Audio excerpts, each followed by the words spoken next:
નમસ્કાર. નવપ્રવાહ ગુજરાત ન્યૂઝમાં આપનું હાર્દિક સ્વાગત છે. District and sessions court Dabhoi દ્વારા આરોપીને 20 વર્ષની સજા અને 38,000નો દંડ ફટકાર્યો. ડભોઈ additional district and sessions court દ્વારા ડભોઈ પોલીસ સ્ટેશનમાં વર્ષ 2023ના પ્રથમ માસમાં નોંધાયેલ પોક્સો અપહરણ અને બળાત્કારના ગુનામાં આરોપીને 20 વર્ષની સજા કરતો અને કુલ 38,000નો દંડનો હુકમ કર્યો છે.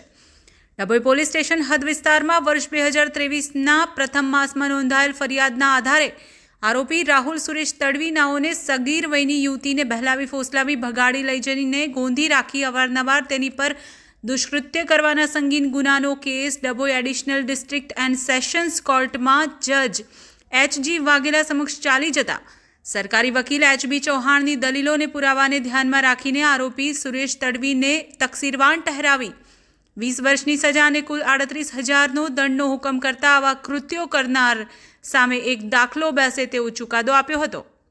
નવપ્રવાહ ગુજરાત ન્યૂઝ ડભોઈ. સને 2023ના અરસામાં ડભોઈ પોલીસ સ્ટેશનના ગ્રામ્ય વિસ્તારની ભોગ બનનાર નાઓને રાત્રિના સમયે પટાઈ ફૂસલાવી ભગાડી લઈ જઈ તેની સાથે દુષ્કૃત્ય કરનાર તેમજ મદદગારી કરનાર ઈસમ વિરુદ્ધનો કેસ મહેરબાન ડભોઈના એડિશનલ ડિસ્ટ્રિક્ટ એન્ડ સેશન જજ શ્રી એચ.જી. વાઘેલા સાહેબની કોર્ટમાં ચાલી જતા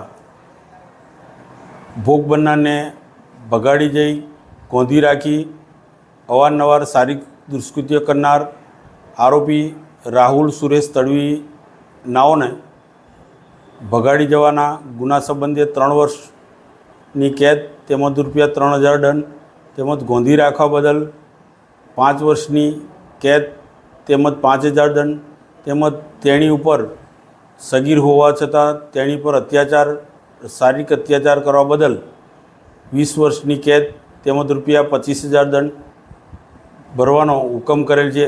તેમજ દંડ ન ભરે તો વધુ 1 માસની સજા ભોગવવાનો હુકમ કરેલ છે. તેમજ